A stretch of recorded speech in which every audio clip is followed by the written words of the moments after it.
সুপ্রিয় শিক্ষার্থীরা, কেমন আছো? নিশ্চয়ই ভালো আছো। আমিও ভালো আছি। আমরা গত ক্লাসে নবম ও দশম শ্রেণীর প্রথম অধ্যায় অর্থাৎ সাধারণ গণিত বিষয়ের প্রথম অধ্যায় বাস্তব সংখ্যা বিষয়ে যে সমস্যাগুলো আছে সেগুলো নিয়ে আলোচনা করেছিলাম। আজকে একই অধ্যায়ে আমরা কিছু সমস্যা নিয়ে আলোচনা করব। আজকে মূলত সমস্যাটা ছিল আবৃত দশমিকের যোগ। আবৃত দশমিকের যোগ। প্রথমে আমি আমার পরিচয় দিচ্ছি। আমি মোহাম্মদ ইসলাম, সহকারী প্রধান শিক্ষক, প্রতিষ্ঠান উচ্চ বিদ্যালয়, কুমিল্লা। তাহলে আসি, কথা না বাড়িয়ে সরাসরি আমরা আজকের পাঠে চলে যাই। আজকে আমাদের সমস্যাটির কথা বলছি যে আবৃত দশমিকের যোগ কিভাবে করতে হয়। যোগ এবং বিয়োগ একসাথে, একই নিয়ম। আমরা বিয়োগটাও রাখি, বিয়োগটাও রাখতে পারি। প্রথমে যে অঙ্কটা দিলাম, আমরা বইয়ের যে সমস্যাটা দিলাম সেটি হল প্রথম অধ্যায়ে 15 নম্বরের গ সমস্যাটি 0.006 পনেরোনিক প্লাস 0.9294 2 পনেরোনিক প্লাস 0.1 পনেরোনিক 3 পনেরোনিক 4 পনেরোনিক। এই সমস্যাটি সমাধান করতে হবে, অর্থাৎ এই তিনটি রাশি যোগ করতে হবে। যোগ করার জন্য যে বিষয়টি খুবই গুরুত্বপূর্ণ সেটি হচ্ছে এই যে তিনটি সংখ্যা আছে তাদেরকে সদৃশ আবৃত দশমিকে আগে প্রকাশ করতে হবে। যদি সদৃশ আবৃত দশমিকে প্রকাশ না করি তাহলে এই যোগটা করা সম্ভব হবে না। এই জন্য প্রথমে আমাদের যে কাজ, এই সমস্যাটিকে সদৃশ আবৃত দশমিকে প্রকাশ করতে হবে। অর্থাৎ দশমিকের পরে আমরা প্রথম যে সংখ্যাটি আছে এটার মধ্যে দশমিকের পর তিনটা অঙ্ক আছে, দুইটা 0 একটা 6। এর মধ্যে একটা হলো আবৃত, মানে ফোনোফোনিক গুলা, আর দুইটা হলো অনাবৃত, অর্থাৎ যাদের উপর ফোনোফোনিক নেই। দ্বিতীয়টার মধ্যে দশমিকের পরে দুইটি অঙ্ক আছে 9 2, দুইটার উপরে ফোনোফোনিক আছে, অর্থাৎ এখানে অনাবৃত অঙ্ক নাই, দুইটাই আবৃত। তৃতীয়টার মধ্যে 0.134, অর্থাৎ একের উপর ফোনোফোনিক, 3-এর উপর ফোনোফোনিক, 4-এর উপর ফোনোফোনিক। তিনটা আমার তিন রকমের। প্রথমটার মধ্যে একটা আবৃত অঙ্ক, এটার মধ্যে দুইটা আবৃত অঙ্ক, এটার মধ্যে তিনটা আবৃত অঙ্ক, ভিন্ন ভিন্ন। প্রথমটার মধ্যে দুইটা অনাবৃত, দ্বিতীয়টার মধ্যে অনাবৃত নাই, তৃতীয়টার মধ্যে অনাবৃত নেই। তার মানে তিনটি সংখ্যার মধ্যে অনাবৃত অঙ্ক সংখ্যা একই রকম করতে হবে, আবার আবৃত অঙ্ক সংখ্যা একই রকম করতে হবে। আমরা দেখলাম এই তিনটি সংখ্যাতে আবৃত অঙ্কগুলা ভিন্ন ভিন্ন, সংখ্যা ভিন্ন ভিন্ন। প্রথমে একটা, দ্বিতীয়টা দুইটা, তৃতীয়টা তিনটা। এই জন্য আমরা এদেরকে সদৃশ করতে হবে, অর্থাৎ একই রকম করতে হবে। দশমিকের পরে যদি দুইটা, প্রত্যেকটা হয় 3টা করতে হবে, না 4টা করতে হবে, নাহলে 5টা করতে হবে, নাহলে 6টা করতে হবে। সেটি আমরা আসছি কিভাবে, একই রকম করতে হবে।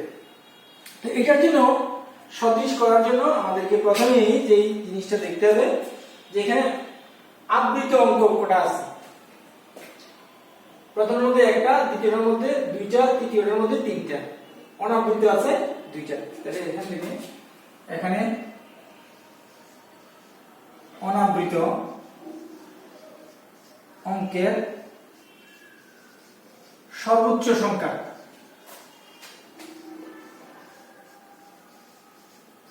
হলো দুইটি, অথবা অঙ্ক সংখ্যা দুইটি। এটা লিখতে পারতাম আমরা সর্বোচ্চ অঙ্ক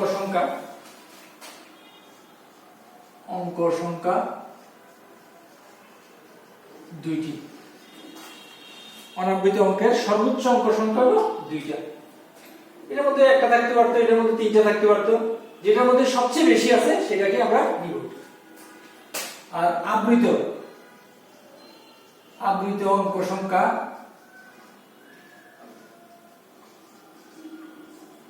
আবৃত অঙ্কটা নির্ভর করব প্রথমটার মধ্যে একটা আবৃত, দ্বিতীয়টার মধ্যে দুইটা, তৃতীয়টার মধ্যে তিনটা, এই তিনটা লসাগু হতে হয়। তাহলে 1 2 3 এর লসাগু হলো 6। তার মানে প্রত্যেকটা সংখ্যার দশমিকের পরে আমার দুইটা আবৃত সংখ্যা থাকবে আর 6টা আবৃত অঙ্ক থাকবে।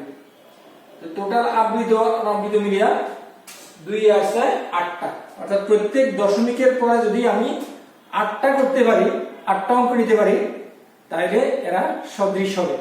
তাহলে প্রথমটার মধ্যে আছে আমার 3টা, তাহলে আমার লাগবে 8টা, আর 5টা লাগবে।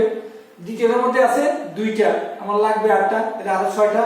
তৃতীয়টার মধ্যে আছে 3টা, আমার লাগবে 8টা, তাহলে আরো 5টা লাগবে। ঠিক আছে, তাহলে আমরা আসি কিভাবে করব। এখন প্রথমটা 0.006, তাহলে এটাকে আমরা লিখতে পারি 0.006। আছে কটা? আছে 3টা, 006। আমার লাগবে 2 আর 6 8টা টোটাল, তাহলে আরো লাগে আমার 5টা। এই 5টা আমি কোন অঙ্কটা দিয়ে তৈরি করব লিখব, যেহেতু 6 এর উপর পূর্ণগুণিক আছে, অর্থাৎ পূর্ণ আসে যাহা তাকে পূর্ণগুণিক বলে, তার মানে 6 দিয়ে আমি লিখতে পারবো। তাহলে 6 আমার আরো 5টা লিখব, 1 2 3 4 5, 1 2 3 4 5 6 7 8টা। তাহলে 8টা হলো, এর মধ্যে 2টা অনাবৃত, 2টা বাকি দেই, আর 6টা হলো আবৃত। তাহলে 6টার মধ্যে না দিয়া প্রথমটা আর শেষটার মধ্যে দিলেই সবগুলোর মধ্যে আছে বোঝা যাবে। তাহলে প্রথমটা একটা শেষ। আচ্ছা, দ্বিতীয়টা আসি আমরা 0.92 ফোনফোনিক, এটাকেও 0.92 লিখলাম। তাহলে এটার মধ্যে আছে মাত্র 2টা, আমার লাগবে 8টা, তাহলে আরো 6টা। 6টা কোনটা দিয়ে পূরণ করব? 92, যেহেতু 92 বারবার আসতেছে, 92 লাস্ট 6টার উপর পূর্ণমণি 2টা খালি থাকবে। তৃতীয়টা 0.134 ফোনফোনিক, এখানে 0.134 পর্যন্ত লিখব ফোনফোনিক স্যার। তাহলে আরো আমার 3টা আছে, 5টা লাগবে। তাহলে আবার প্রথম থেকে স্টার্ট করব, 1 3 4, 1 3 লিখলে আমার 6টা হয়ে যায়। তাহলে 8টা হলো টোটাল, 1 2 3 4 5 6 7 8টা, এর মধ্যে 6টা ফোনফোনিক। যদিও 4 আছে, 4 আমি লিখলাম, আমার 4 3 পর্যন্ত আমার 6টা হয়ে গেছে। 1 2 3 তো আছে, আর 5টা লাগে, তাহলে আবার প্রথম থেকে স্টার্ট করতে হবে, 1 2 3, তাহলে 6টা 1 3 দিলে 8টা হয়ে যায়। তাহলে এখন সদৃশ হয়ে গেল যে প্রত্যেকটা সংখ্যার মধ্যে 8টা টোটাল অঙ্ক আসবে, 8টা, এর মধ্যে 2টা অনাবৃত আর হলো 6টা আবৃত। একই রকম হয়ে যাবে, তাহলে সদৃশ হয়ে গেল। এখন সদৃশ হয়ে যোগ করতে সহজ হয়ে যাবে। এখন যোগের ক্ষেত্রে আমরা আরেকটি কাজ করব, এই 6টার পরেও একটা দাগ দিয়া আরো 2টা অঙ্ক বেশি নিব, কমপক্ষে 2টা অঙ্ক বেশি নিতে হবে। তাহলে যেহেতু 6 আছে, 6 লিখ দিয়ে আমি লিখবো, ওগুলোর মধ্যে আবার পূর্ণগুণিক হবে না। পরেরটার মধ্যে যেহেতু 2 তে শেষ হয়ে আমার 9 2, এখানে 2টা লাগবে, তাহলে আমার 1 3, তাহলে 4 একটা আসবে, আবার প্রথম থেকে 1 আসবে, তাহলে 1 3 4 1 3 4 1 3 4 আবার 1। এখন আমরা এটা যোগ করব, নরমালি যে যোগটা, এই যোগটা আমরা করব, তাহলে আমরা যদি যোগ করি, প্রথমে দাগের পরেরটা করি, 6 দিয়ে 8 8 রেখে 9 9, হাতে কিছু নাই, 9 আর 6 15 15 4 19 এর 9, হাতে 1 রয়ে গেল, 1 এটার মধ্যে আসবো, তাহলে 7 7 এর 2 9 9 3 12 2 পূর্ণগুণিক আসতেছে, হাতে হলো 1 1 এর 9 10 10 এর 1 11 11 6 17 7, হাতে হলো 1 1 8 4 5 5 2 7 7 6 13 3, হাতে হলো 1 1 আর 9 10, 10 আর 6 16, 16 3 19 এর 9, হাতে হলো 1, 1 আর 6 7, 7 3 10 এর 0, হাতে হলো 1, 1 আর 9 10, 10 10 এর 20 এর 0, এই পূর্ণবর্গ গেছিল, হাতে হলো 2, 2 এ 2 4 4 3 এর 7, হাতে কিছু নাই, 9 1 10 এর 0, হাতে হলো 1, এই 1 আসলো। আমরা আবার একটু দেখি, 6 2 8 1 9, 9 9 6 15 6 19 এর 9, হাতে হলো 1, 1 আর 6 7, 7 আর 2 এর 9, 9 আর 3 12 2, হাতে হলো 1, 1 আর 6 7, 7 আর 10 17, হাতে হলো 1, 1 আর 6 7, 7 আর 6 13 3, হাতে হলো 1, 1 আর 9 10, 10 আর 9 19 এর 9, হাতে হলো 1, 1 আর 6 7, 7 আর 3 10 এর 0, হাতে হলো 1, 1 আর 9 10, 10 10 এর 20 এর 0, হাতে হলো 2, 2 আর 3 এর 5, 5 আর 2 এর 7 এর 7, হাতে কিছু নাই, 9 আর 10 এর 0, হাতে হলো 1, তাইলে দুইটা অনাবৃত আর হলো 6টা আবৃত, দশমিকের পরেরটা আমরা বাদ দিব, তাহলে উত্তর হবে 1.07009372, এতটুকু পর্যন্ত উত্তর। পরের এই দুইটা অঙ্ক বাদ যাবে। এখন এই দুইটা অঙ্ক কেন নেওয়া হলো, যদি আমরা দেখলাম এখানে যোগফল আসছে 19, 19 নয়, হাতে হলো 1, এই 1 কিন্তু এখানে যোগ হয়েছে, যদি আমি এটা নিয়ে না লিখতাম তাহলে এই 1 যোগটা আসে না, তাহলে 11, তাহলে অঙ্কটা বুঝে যেত।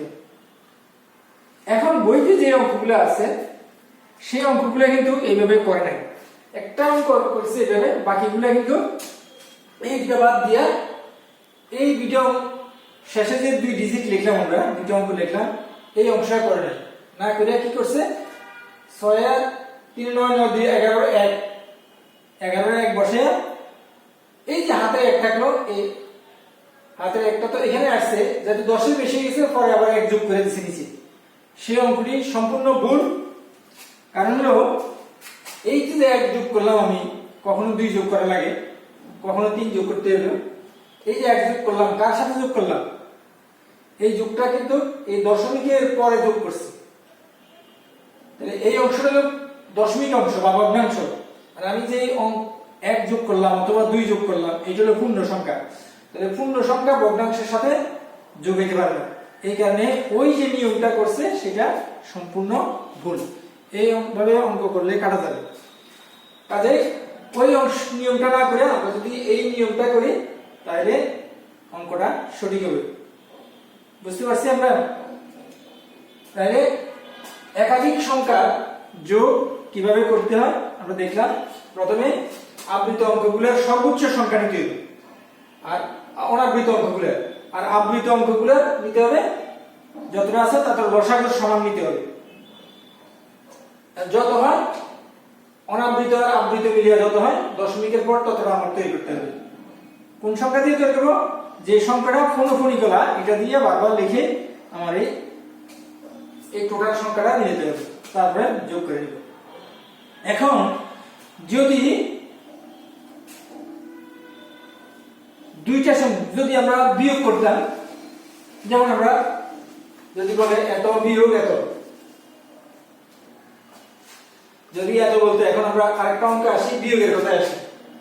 বিয়োগ যদি হয় তাহলে আমরা এখানে লিখলাম অনাবৃত অঙ্কের সর্বোচ্চ সংখ্যা আছে, অনাবৃত অঙ্ক নাই, তাহলে আমরা লিখবো 0।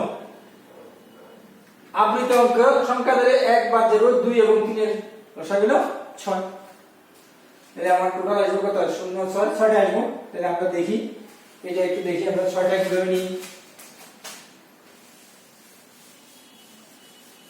এটা তো বাদ,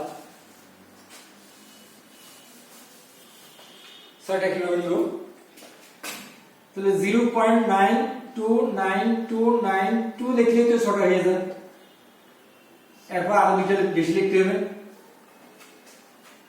আর এটার মধ্যে 0.134134 আর লাগবো 13, 6টা কোনখানে হয়ে গেল 134 দুইটা বেশি লিখতে হবে 13। এখন নরমালি আমরা বিয়োগ করলেই পারি, এখন আমরা বিয়োগফল এই দুইটার বিয়োগফল, তো বিয়োগ করি, তাহলে এটা 2 3, তাহলে 12 থেকে 3 গেলে 9, হাতে হলো 1 1 এর আগে 2 9 থেকে 2 গেলে 7 হাতের কিছু নাই 12 থেকে 4 গেলে 8 8 এর উপর 15 গুণে আসবে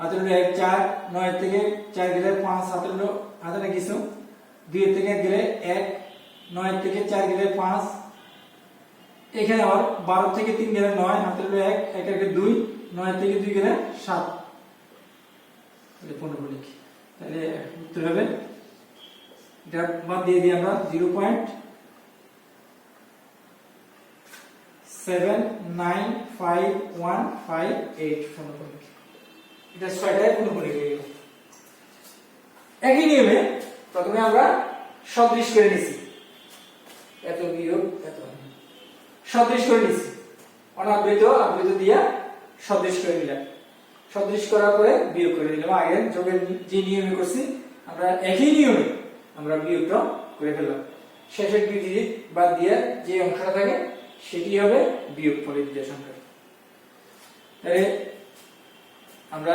দুইটা সমস্যা দেখাইলাম একটা হলো যোগের একটা বিয়োগের একইভাবে বইয়ের যে অন্যান্য সমস্যাগুলো আছে অর্থাৎ যোগ এবং বিয়োগের যে অন্য সমস্যাগুলো আছে আমরা যদি চেষ্টা করি বাসায় তাহলে অবশ্যই পারবো এছাড়াও এর বাইরে যত যোগ এবং বিয়োগ আছে সবগুলোই আমরা একই নিয়মে করতে পারবো তাহলে আমরা বাসায় বইয়ের যে সমস্যাগুলো আছে এছাড়াও অন্যান্য সমস্যা নিজে তৈরি করে ওই বাকি সমস্যাগুলো আমরা সমাধান করতে পারবো অথবা পরীক্ষার সময় বই থেকে না যদিও আসে বানিয়ে যদিও আসে সেগুলো আমরা এই নিয়মে যোগ এবং বিয়োগের যত অঙ্ক আছে সবগুলো সমস্যা সমাধান করতে পারবো তাহলে তোমরা বাসায় এই অঙ্কগুলো করো আশা করি তোমরা করতে পারবে পরিশেষে আজকের ক্লাসটি তোমরা দেখার জন্য সবাইকে ধন্যবাদ জানিয়ে আজকের মতো এখানে শেষ করলাম ধন্যবাদ সবাইকে